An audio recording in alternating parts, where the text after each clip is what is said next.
어디서부터 어떻게 이야기를 해야 될지 모르겠습니다. 저와 남편은 41살, 43살로 이제 결혼한 지 13년 정도 되었고 초등학생 딸아이도 있습니다. 남편의 외도를 알게 된 건 작년 6월 5일이었습니다. 처음 알게 된 당시에는 믿을 수 없었지만 남편의 불륜 상대는 다름 아닌 18살인 고등학생이었다는 걸 알고 하늘이 무너져 내리는 기분이었습니다. 저희 남편은 청소년 사회복지사로 남편이 일하고 있는 곳에 동아리 학생으로 들어온 아이랑 바람이 난 거였습니다. 남편이 직업 때문인지 나이보다 엄청 젊어 보이는 편이긴 하지만 고등학생과의 바람이라뇨.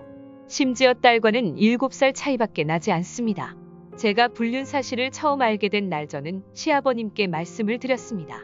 아버님은 남자가 잘나면 그럴 수도 있지 사람 죽인 것도 아니고 유난이냐. 하며 남편 불러서 각서 한 장 딸랑 쓰고 집으로 돌려보냈습니다. 그러고 다음날 저는 남편 회사를 같이 출근해 CCTV를 확인하였고 그 안에는 남편과 키스를 하는 앳된 여학생의 모습을 볼 수 있었습니다. 영상을 보며 피가 거꾸로 솟았지만 한편으로는 아이가 너무 어려 보였고 뭘 알고나 그랬을까 싶었습니다. 여자아이가 마침 친구들하고 동아리 활동을 하러 남편의 직장에 온다는 말을 듣고 아이를 기다렸습니다. 복지관으로 온 아이를 만나 저희 남편과 또 만나거나 그러면 그 다음번에는 학교나 부모에게 바로 전화를 하겠다고 좋게 이야기해주고 보냈습니다. 그 후로 저는 정신적인 충격이 커 다니던 회사도 그만두고 정신과 상담을 받았고 남편도 같이 부부 상담으로 진행해서 좋아지길 바라면서 노력했습니다. 그 와중에 제가 발작을 해서 남편을 때리고 접시를 던지고 자해를 하고 그랬지만 상담 선생님도 그건 어쩔 수 없다며 치료하면 좋아질 거라고 하셔서 3개월을 치료를 받았습니다. 종종 불면증이 심해서 약을 먹기 시작했고 당연히 치료를 받는 기간 동안 초등학생 아이는 친정집에서 지내게 되었습니다. 하지만 그 와중에 아버님은 제가 잘못했다고 자기 아들이 잘나서 그런 거지 뭐. 이런 식으로 이야기하시고 사람 죽인 것도 아닌데 왜 정신병원까지 다니며 유난이냐며 이해를 못하겠다고 하셨습니다. 하지만 제 입장에서는 아이도 있고 어릴 때부터 화목한 가정을 꿈꿔왔던 저는 이혼을 하고 싶지 않았고 어떻게든 가정을 유지해보고 싶었습니다. 그렇게 시간이 지나고 저희는 결혼 기념일쯤에 맞춰서 그해 10월에 제주도에 여행을 갔습니다.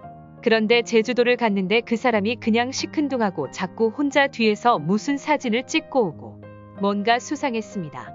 그래서 신랑에게 나 혼자 놀러 왔냐고 왜 나한테 끌려다니는 것 마냥 다니냐고 기분 나쁘다고 말했지만 그런 거 아니라면서 저에게 변명을 했습니다.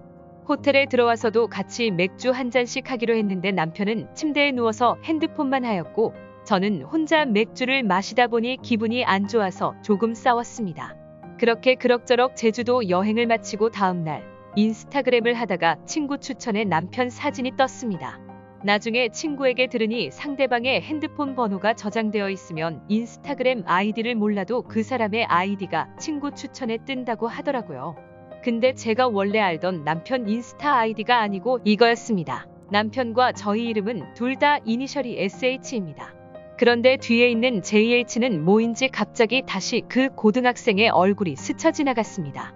저는 바로 화면을 캡처해서 이거 뭐냐고 오빠도 나도 스펠링이 SH인데 뒤에 있는 JH는 뭐냐고 따졌습니다. 그래서 그 고등학생의 이름을 말하니까 아니랍니다. 예전에 만났을 때 만든 건데 삭제를 못했다고 합니다. 남편 핸드폰을 뺏어서 인스타그램에 들어가 보니 떡하니 제가 본 아이디로 로그인을 할 수 있었고 사진은 4월 정도부터 올려져 있었고 저와 제주도 갔을 때 사진도 있었습니다. 그래서 저는 남편의 통화 내역을 확인해 보려고 하니까 남편은 핸드폰을 낚아채 가면서 싫다고 그냥 이혼해달라고 하더군요. 악에 받쳐 싸웠고 저는 끝까지 이혼은 안 된다고 하였습니다. 그렇게 며칠 냉랭한 사이를 지내고 다시 남편이 울면서 미안하다고 잘해보자고 해서 다시 잘 지내기로 합의하고 저도 많이 변하려고 노력했습니다. 그래도 그 여자의 트라우마가 생긴지라 계속 의심되고 수상해도 참았습니다. 하지만 그러던 중 남편은 돈 때문에 힘들다며 내가 일을 안 해서 짜증나고 그냥 다 힘들다고 이혼하자고 하더군요. 제가 회사를 그만둔 건 순전히 자기 때문인 걸 잊은 건지 저는 갑자기 뭔가 이상한 느낌이 들어서 그날 밤 남편 핸드폰을 뒤지기 시작했습니다. 그런데 영화를 예매한 내역이라든지 커플링을 주문한 내역이 나오더군요. 곤히 잠들어 있는 남편의 얼굴을 뭉개고 싶었지만 꾹 참고 두근대는 심장을 부여잡으며 다음날 아침을 맞이했습니다. 그날 마침 남편은 복지관에서 당직을 서기 위해 출근을 하였고 저는 남편이 출근하고 2시간 뒤 복지관으로 향하였습니다. 복지관 1층에는 자원봉사자가 데스크를 맡고 있었고 제 남편은 2층 사무실에 있다고 했습니다. 사무실에 올라가니 사무실 안에는 옅은 신음소리가 들렸습니다.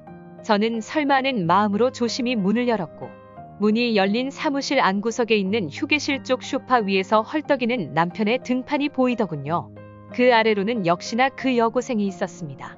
저는 악에 받쳐 소리를 질렀고 1층에서 자원봉사자가 올라왔습니다.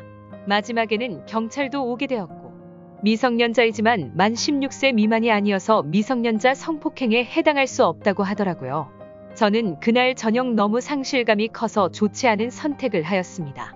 기억은 없지만 친정엄마가 연락이 되지 않는 저를 걱정해서 경찰이랑 119를 통해 저희 위치를 확인하고 저희 집에 왔다고 했습니다.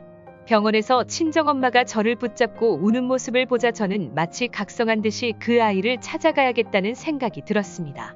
몸이 좋지 않았지만 남편의 핸드폰을 통해 알아냈던 그 아이 번호를 통해 그 아이와 연락을 했고 그 아이랑 만나기로 했습니다.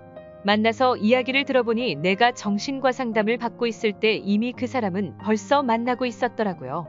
내가 그렇게 힘들었을 때 그 사람은 죄책감도 없이 다시 그 여자를 만났습니다. 화가 나서 그 여자아이 어머니한테 전화해서 이 상황에 대해서 말을 했습니다. 그러고 통화를 끝내고 여자아이의 핸드폰을 제가 가지고 왔고 이후에 어머니를 만나서 돌려주면서 이야기를 했습니다. 어머니는 여기서 그냥 상황 종료하고 싶다고 하셨고 그 아이의 아빠가 알게 되면 정말 죽는다고 하더라고요. 저도 딸아이를 가진 입장으로서 그 아이의 인생을 망칠 생각은 없었습니다. 하지만 제 인생은요. 그리고 저희 딸아이의 인생.